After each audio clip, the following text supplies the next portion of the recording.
But ఇక్కడ కీచక ఉపాధ్యాయుడు దేహశుద్ధి అని ఒక వార్త ఉన్నది. దానికి సంబంధించి చూస్తే కనుక వీడొక దుర్మార్గుడు. ఎంత దుర్మార్గుడు అంటే ఇక్కడ చూడండి, కీచక టీచర్పై దాడి, పోక్సో కేసు. ఏం జరిగిన డీటెయిల్స్లోకి వెళ్తే, సెల్ ఫోన్లో అశ్లీల చిత్రాలు చూపించి విద్యార్థినులతో అసభ్యంగా ప్రవర్తించిన టీచర్. వాడు స్కూల్లో చదువు చెప్పే టీచరా లేకపోతే ఇక జంతువా, మనిషా, మృగమా? వాడి ఫోన్లో అశ్లీల వీడియోలు పిల్లలకు చూపించి, చిన్న చిన్న పిల్లలకి, ప్రైమరీ స్కూల్ అది, ఆ పిల్లలతోని అసభ్యంగా ప్రవర్తించినట్టు అమ్మాయిలతోని. ఇక్కడ మహబూబాబాద్ జిల్లా సీరోలు మండలం కాంపల్లి శివారు సక్రనాయక్ తండాలో చోటు చేసుకుంది. తండా వాసులు తెలిపిన వివరాల ప్రకారంగా స్థానిక ప్రభుత్వ స్కూల్లో ధరంసోతు శ్రీను ఉపాధ్యాయుడిగా విధులు నిర్వర్తిస్తున్నాడు. 4-5 తరగతికి విద్యార్థులతో పట్ల అసభ్యంగా ప్రవర్తించడంతో పాటుగా సెల్ ఫోన్లో అశ్లీల చిత్రాలు చూపిస్తూ అఘాయిత్యానికి పాల్పడ్డట్టుగా బాధిత విద్యార్థినులు తమ తల్లిదండ్రులకు తెలిపారు.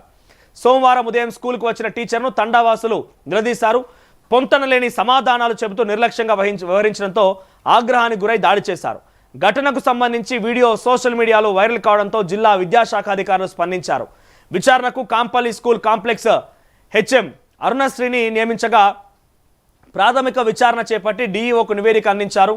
ఇక టీచర్ శ్రీనును సస్పెండ్ చేసినట్టుగా డీఈఓ రవీందర్ రెడ్డి తెలిపారు. జిల్లా సంక్షేమ శాఖ బాలరక్షణ భవన్ అధికారిని పూర్తి విచారణ అధికారిగా నియమించినట్టుగా చెప్పారు. విద్యార్థినులు తల్లిదండ్రులు ఇచ్చిన ఫిర్యాదుతో ఉపాధ్యాయుడిపైన పోక్సో కేసు కూడా నమోదు చేసినట్టుగా సీరోల్ ఎస్ఐ నగేష్ తెలిపారు. ఈ దుర్మార్గుడు చేసిన పనిది. వాడు చదువు చెప్పడానికి వచ్చిండా, ఇంకా చెప్పులు మెడకేసి ఊరంతా ఊరేగించాల్సింది. వాడిని మెడలో చెప్పులేసి ఊరంతా ఊరేగించాల్సింది. 4వ తరగతి 5వ తరగతి చదివే అమ్మాయిలు అంటే సుమారుగా 8-9 ఇయర్స్ ఉంటాయి.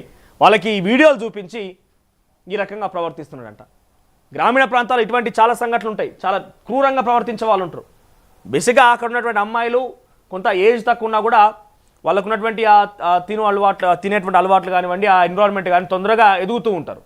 సో వాళ్ళని చూసి ఈ పిచ్చి వ్యక్తులు ఏం చేస్తారు అంటే, వీళ్ళంతా కూడా వాళ్ళని చూసి తప్పుడుగా చూడడం, వాళ్ళ గురించి పిచ్చిగా ప్రవర్తించడము, చాలా కొన్ని చెప్పాలంటే చాలా బాధేస్తుంది. చాలా సంఘటనలు జరుగుతాయి ఇటువంటి. బయటికి వచ్చేవి కొన్ని మాత్రమే. కొన్ని సందర్భాల్లో అయితే అంతెందుకు నేను కొన్ని పేరు చెప్పదలుచుకోలే. హైదరాబాద్ నడిబొడ్డున ఒక ప్రభుత్వ పాఠశాలలో ఈ విధంగానే ఫిజిక్స్ టీచర్ ఒక 9th క్లాస్ అమ్మాయితో ఈ రకంగా ప్రవర్తిస్తే, పాపం ఎక్కడి నుంచో వలస వచ్చి ఇక్కడ బతుకుతుందంట. వాళ్ళు ఎస్టీ అమ్మాయి. ఆ అమ్మాయి సంఘటన బయటికి రాకుండా వాడు సస్పెండ్ అయిపోయాడు. కానీ బయటికి ఎక్కడ తెలియలేదు. 20 నెల రోజుల తర్వాత తెలిసింది సమస్య. ఎందుకంటే బయటికి చెప్తే తమ బిడ్డ ఎక్కడో బయటపడుతుందో, ఎక్కడ బయట చెప్తే మా బిడ్డకు సంబంధించిన ఇబ్బంది పడాల్సి వస్తుందో, పరువు పోద్దు అని చెప్పి బయట చెప్పకుండా చాలా తొక్కిపెట్టే అంశాలు ఉంటాయి. ఈ రకంగా అందరు గుమికూడినప్పుడు దేహశుద్ధి చేస్తారు. కానీ కొన్ని సంఘటనలు అయితే చాలా పాపం ప్రజలు కూడా బయటికి చెప్పలేక ఇబ్బంది పడతారు.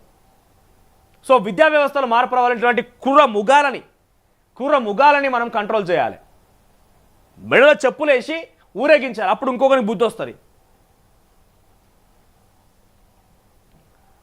ఇటు ఆంధ్రవతిలో చూస్తే, సో ఇప్పటికీ అల్లు అర్జున్ గురించి మనం మాట్లాడుకున్నాం.